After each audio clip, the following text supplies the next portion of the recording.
¿Quién fue realmente Eduardo de Woodstock, el príncipe negro, y por qué su sombra aún se cierne sobre la historia? Fue el arquetipo del príncipe guerrero medieval, caballeroso, carismático y letal en el campo de batalla. Aunque nunca llevó la corona de Inglaterra, sus hazañas en la Guerra de los 100 años lo convirtieron en una leyenda viva, un hombre cuya vida osciló entre la gloria y la controversia. Hoy desentrañamos la historia de este príncipe forjado en el fuego de la guerra, celebrado por sus victorias, temido por su furia y recordado por un legado que ilumina y ensombrece a partes iguales. Si estás listo para descubrir la verdad detrás de este enigma histórico, demuestra tu compromiso con la historia y suscríbete ahora, porque la verdad no espera.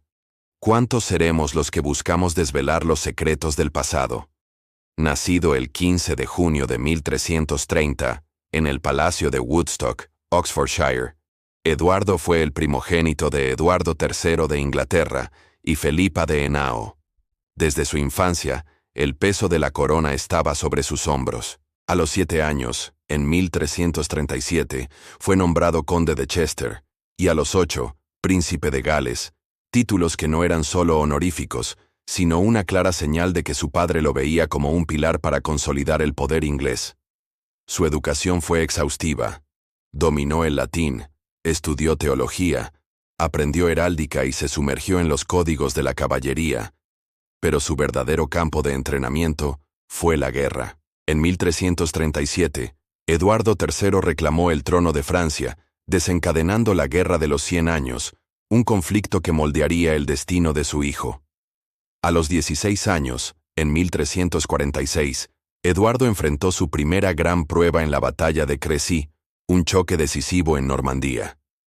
Comandando la vanguardia de un ejército inglés de aproximadamente 12.000 hombres, se enfrentó a un ejército francés bajo el rey Felipe VI que, según estimaciones, alcanzaba los 25.000 soldados.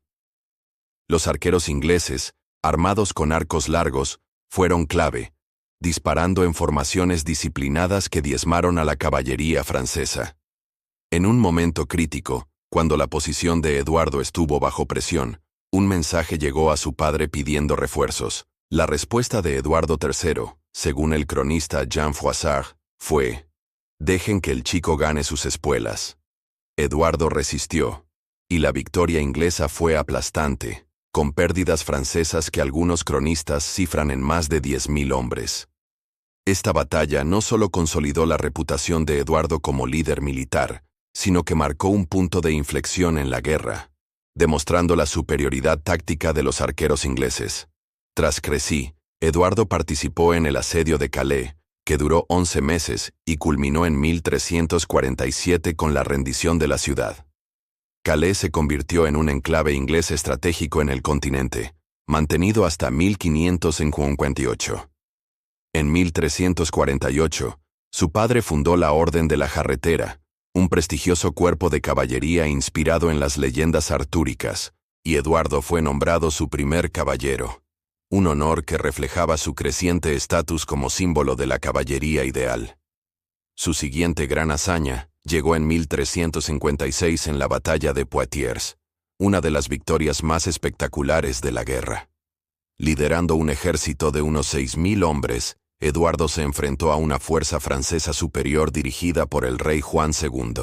Con una estrategia brillante, posicionó a sus arqueros en terreno elevado y usó obstáculos naturales para limitar los movimientos del enemigo.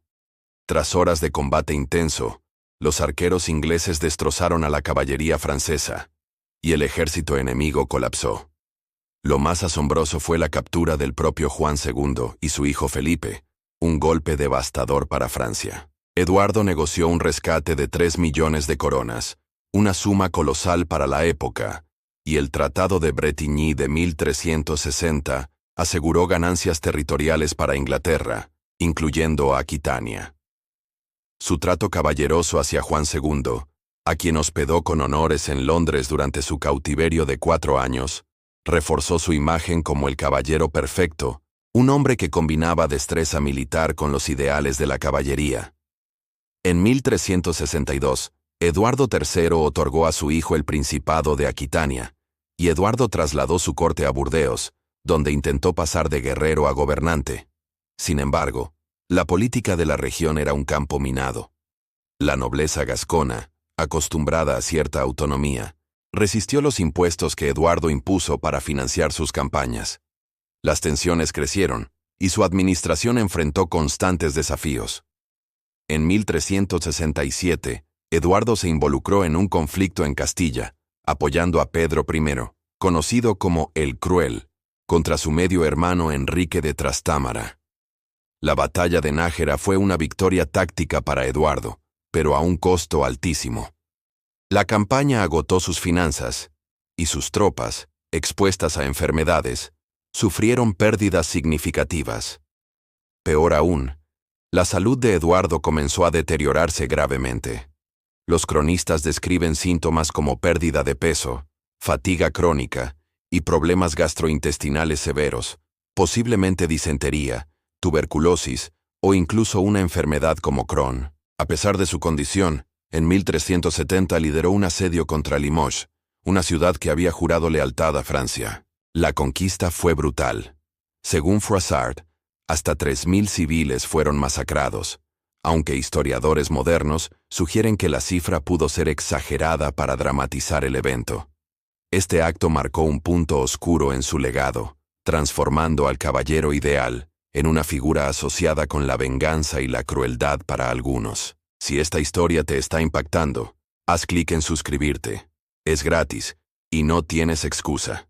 En 1371, debilitado física y políticamente, Eduardo regresó a Inglaterra. Su salud era frágil, y su papel en la corte se redujo, aunque mantuvo cierta influencia. En 1376, mostró un último destello de su espíritu al apoyar reformas en el Parlamento contra facciones corruptas de la corte, un acto que reflejaba su compromiso con la justicia, incluso en sus momentos finales. Murió el 8 de junio de 1376, a los 45 años, un año antes que su padre. Su muerte dejó el trono en manos de su hijo de 10 años, Ricardo, quien se convertiría en Ricardo II. Eduardo fue enterrado en la Catedral de Canterbury, cerca del santuario de Thomas Becket, un lugar elegido para resaltar su piedad y prestigio. Su tumba lleva una inscripción en latín que traduce: «Tal como eres, alguna vez fui.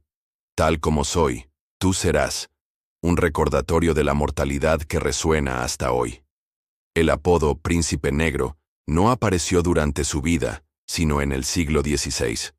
Algunos lo atribuyen al color de su armadura, otros a su ferocidad en batalla, pero su origen sigue siendo un misterio. Eduardo fue un prodigio militar, descrito por historiadores como Jonathan Sumption como uno de los comandantes más brillantes de Inglaterra.